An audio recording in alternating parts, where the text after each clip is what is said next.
Welcome back, everybody, to the Yamkela Mania YouTube channel. Hope everyone has had a lovely day so forward. Yeah, man, we're back after 3 days. You see, like when it's off season, there's not much to speak about. But yeah, man, like I remember our last conversation was about Pasadena going to Mamelodi Sundowns, and if that was possible, how it was going to change the dynamics of the left back position. And yeah, the next day, Sundowns signs him, as I had said already, that he was already on his way to Pretoria for medical. Yeah, and then it turns out Mamelodi Sundowns signed him on the next day. He's now a fully fledged Mamelodi Sundowns player, has already been unveiled by the football club. Yeah, what can I say? For us, Mamelodi Sundowns is a great signing because, as I said it already, Pasadena is an international football player. He's well tested. He played for Stellenbosch last year when they were playing the Confederations Cup. He knows Africa. He knows the hostile environments in North Africa. So yeah, man, it's actually an addition, a big addition for some Mamelodi Sundowns. And if we have to go pound for pound with the other clubs in terms of the signing so far, I think we top the notch. And then yeah, you can say, and then Orbit College comes after us, and then it's Pirates or Police, because I still believe that Monapuleng Saleng is the better signing for Orbit College than Orlando Pirates signing Onatigum or Police. Yeah, some people might disagree with me, but that's my verdict. And Upasatin, I think there's no club in South Africa currently I wouldn't love to have Upasatin. While it's a different situation with Saleng and Apolis, I think if Sundowns wanted any of those two players, who would have signed them. Yeah, man, and also, yeah, it's a lot, man. And also, we have had that. Oh, who's this guy? Mufokeng is on his way to Saudi Arabia, and we have also had that. Riebero, Fluminense wants him in Brazil, and also some South Arabian club also want him. So yeah, man, there's a lot which have happened in the last past 3 days. Yeah, so where do we begin? Wow, wait, I don't know where we begin, but let's begin at the Mamelodi Sundowns factor. So, as I've just mentioned now, Mamelodi Sundowns is looking to offload. In actual fact, it's not offload, but yeah, they are looking to make a profit from Riebero, and then they are also, yeah, I think it's only Riebero so far. So if they do actually sell him, I think we can sell him at the profit somewhere around 100 million. And I'm not gonna complain about that because look, Ribeiro was a top class player. I don't think it is okay. If I say it doesn't deserve to play in South Africa or in the African football at large, I mean that African football does not deserve better players. But yeah, man, if he feels like his career is going to blossom and is going to be at a better state when he plays in Brazil, then yeah, I see no problem. But as long as we make a lot of bucks from him, so that we can go and sign other players, and yeah, I forgot to also add that Pyramids FC is also looking to buy him. And look, they are loaded, they are minted. When you're talking about minted, they have, what do you call that thing? Oil money. Yeah, because the owners is a billionaire from Saudi Arabia. So Pyramids FC, when it comes to the transfer market, like look, they have a lot of money. And they've also been looking to offload Fistos Mayela to some Saudi Arabian club. So therefore, it already tells you that look, they have some cash to spend. Yeah, man. So Ribeiro, I think as far as I'm concerned, I think is leaving, and I think we might look for someone to come and replace him. But me, I wouldn't want us to go and sign someone who's going to replace him, because look, we have Ushalulile, we have Ikram Rainas, we have Tashret Matthews, we have Litlako. Look, I think we have better players to go and replace him. So what I will say, let's rather go and find maybe a midfielder just to bolster the midfield, because look, we have just lost Umbule, and I feel like the midfielder is the most I don't want to use the word as congested, because I feel like it's the least place where we have the most superior players, because you find that when you play these North African clubs, they have this thing of just beating us easily in the midfield, because you will find that, as I always say, I end never shows up in this big game. So if you can go and get a bigger player, which can play like, for instance, Utore from Pyramids, I would love to have that guy because he knows how to pass, he knows how to fight for the ball. And if he's going to be playing with someone like Umukwena, someone like Opa, someone like Omayema, I feel like he can offer us a lot. I'm not saying Ian is not a good player, but I always have issues with Ian when it comes to big games. He always doesn't show up. Then you feel like, but the media, the South African media, never speaks about it. I don't know why, but that's a topic for another day. So if we do offload Riebero and it's a lot of money, let us go and look for a midfield just to go and bolster the midfield, make it revolutionary, make us have better options to choose for bigger games. Not this thing of us knowing that every time we have a bigger game, Ayende is playing, even though some of us are well aware of the fact that, look, he doesn't show up in those bigger games.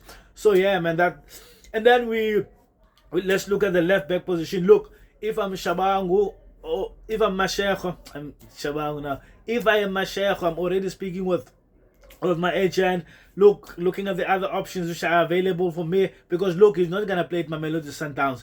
The only thing which if he stays at Mamelodi Sundowns, he will be playing as a reserve at the DDC side, because look, they have Ulunga, they have Motiba, they have Utiwana, and they also have Upasatin, and we all are aware of the fact that, look, Utiwana is still young and he comes from the TDC. They are mostly likely going to play him more than they're going to play Mashego, because there's this thing, like, I'm not gonna call it a thing as if it's cagey or what, but look, the real fact of the matter is that South African football, we are always looking to develop our youngster players from the TDC. It's nice, it looks good. So Mashego, I think this is the call for him, like, look, hit it, brother. Go and look for yourself another club. If you can't get a place at Orlando Pirates, I've already mentioned before, since Sundowns has signed Upasatin, they have a shortage at their left backs. Look for Stellenbosch. Try and get your agent to try and look for something there at Stellenbosch. If not Stellenbosch, then you can try and go to Durban City, because I feel like if he's playing at Durban City, he's going to get game time. But the only big issue now at Durban City is that will they have the money to pay him, which I doubt they would have. So it's either Stellenbosch. If not Stellenbosch, then I think he must look for another club, because saying he must go at Orlando Pirates, they already have Uhoto, and they've just given Uhoto a new contract just now because there were issues. He didn't want to sign the contract because he felt like the salary they're offering him was not at this level. So now, looking at the fact that they have offered him what he wanted, meaning that they offered him more money than they thought they would give him, meaning that there's no way they're going to pay him that top dollar while they're still not gonna pay him. So I wouldn't also consider Orlando Pirates. And then the Kaizer Chiefs has just signed Paseko Marco and Umnatiko Tomonyan, which means they are going to play. So if I was him, I'll be looking at the smaller club. No disrespect to the other clubs. I'm not saying they're small. I'm just stating the real fact. If you compare the other 4 clubs which I've just mentioned or the other clubs, you will realize that, look, they are just a bar notch from the other clubs in the PSL. It's just a reality of football. Wherever you go in the world, there are always those clubs which are bigger than the other ones. So if I was Mashego, I'll be looking at leaving. But I heard somewhere, like one of the people on social media stating the fact that, look, there might be a possibility that Pasatin might be playing as a centre back. If he's playing at the centre back, what does that mean? It means Grenkegana, Vala, Koza, Kipedu, Libusi. I just forgot one, Utirek, but I think the Reg is gone. I think he didn't sign an extension. So out of those 5, and then Pasatin, it means only 3 or 4 are going to play. Where's the other 2 going? And Luku Koza, there's this thing like at Sundowns, Koza is not playing, but Umikwele, as I've said it before, Umikwele was saying this season we're going to playing majority of our youth players. So the MTN 8 and the Carling Cup, there's a possibility that we might play these younger boys. So that could be a great experience for Koza. That means if Koza is going to play, then who is he going to play with? Is he going to play with Pasatin? Is Koza going to be the guy they call on when one of the 2 which are going to be selected as the number 1 are injured? What does that mean for Libusa? What does that mean for Rumvala? What does that mean for Kipedu? Because we all know Ukran Kekane is going to start. Look, we have different opinions about Ukekan, and I also have my opinions about Ukekan, but I'm not going to voice them. But many of you do know how I feel about Ukekan. Many of you do know, and I'm not gonna voice it now. So we move on from that. So yeah, man. At the current state, Mashego, if I was him, I'm leaving. And as I already mentioned, Look, Sundowns, if we are offloading Riebero, we must get good money from him, and then we can go and look for a midfielder, which is going to bolster us for the big games. Yeah, man, and then we move. Look, currently there's this big story going on regarding Mashego and Riebero. Look, I am not well reserved when it comes to these legal jargons.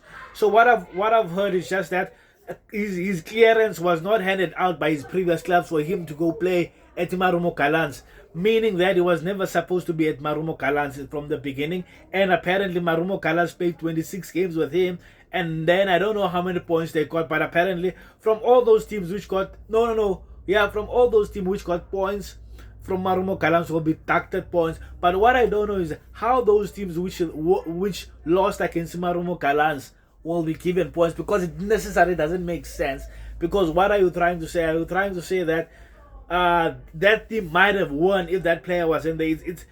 And look, another situation of this. That's why I don't want to speak about something which I have no idea about. If you look at South Africa played against Lesotho, I think, in Polokwane, and we fielded a player which was suspended, which was not supposed to play, Utebogo Mokoena. Now, the FIFA rule states that there's a 24-hour gap after the match that you can file the complaint. But if that 24-hour gap surpasses, then your claim is no longer valid. Now, if you're looking at this situation, we have already played playoffs. We are already a week before. No, not even a week, 4 days. It's 4 days, because the MTN8 is starting on Saturday. So I don't understand how this thing is going to pass. So that's why I'm saying Cape Town City is just clutching at straws. Look, they are gone. They must just go and play and come back. They're just clutching at straws. Whatever they think they're going to get out of this, I don't think it's possible that they might come back. Because look, there are 3 scenarios here. One scenario is that Mashego and Riebero might be deducted points and then they might go down. The second scenario, they might be fined a lot of money. And then the third one, it might mean, look, they might be deducted points and be number 15. Then from there, Cape Town City will then go to court and say, look, these guys are number 15. They must be relegated. But Mashego and Riebero will say, no, look, we are number 15. We must go playoffs. Do you understand what that means? It means Orbit College, Mashego and Riebero, and then I forgot the third one, must go back and play playoffs, which is going to be a very long time. The league might even start in November, which I don't think the sponsors will be happy about that. So look, for me, I feel like Cape Town City must just accept it, but you never know with Ivan Kaizer. Look, I don't want to say things about Ivan Kaizer, but you never know with that guy. Something might happen.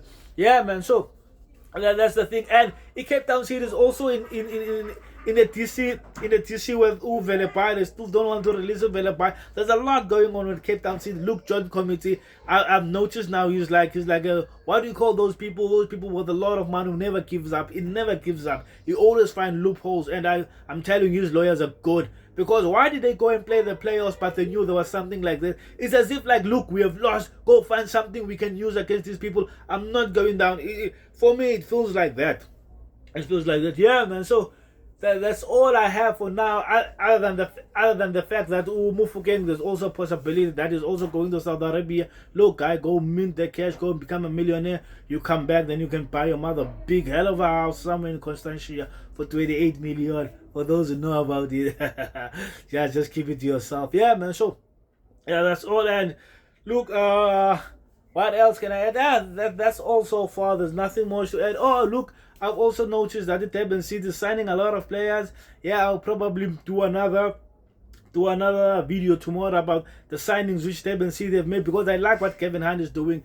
He's already calling the guys from the well-known experienced players, because we all know how Gavin is. He likes them. He likes those experienced players. Yeah, man. And also I wanted to add, I forgot, Kaizer Chiefs was playing, I think 2 days ago. They were playing a friendly. I don't know how they lost that friendly. They had the referee, they had the fans, they had the home ground, they had everything, but they still lost the game. I don't know. But yeah, it was a friendly. But like, look, Kaizer Chiefs has now played 6 friendlies. Out of those 6 friendlies, they only managed to win 1. It's a catastrophe, man. It's a big issue. Kaizer Chiefs needs to fix whatever is wrong with the football club. Look, they cannot sell all their players, no matter how bad we say they are the players. You cannot sell the entire club. That's why I'm saying they should choose. If they keep Nazareth Nabi should implement his style of play. He should become the sporting director, and then Kaizer Chiefs must go and look for a coach who plays the same the same style of play as Nazareth Nabi. And then if he doesn't win, then they can send him off, while knowing exactly that they have the players which are suited for the style, which are signed by Nazareth Nabi. Because to say now you're gonna go and sign Nazareth Nabi's players and then come back and fire Nazareth Nabi, and the next coach is going to say the same exact thing that Nazareth Nabi is saying, that look, these players are not good for me, they're not top quality, go and find me other players. And then that's the cycle's gonna go over and over and over and over again. But look, Kaizer Chiefs is minted. Kaizer Chiefs has a lot of money through revenue. Kaizer Chiefs has a lot of fans that they buy the merchandise, so maybe they don't mind spending the money on players. Yeah, man, love and leave you. Don't forget to like, subscribe, hit the notification button to be notified once a new video has been uploaded. Love and leave you guys. Bye bye.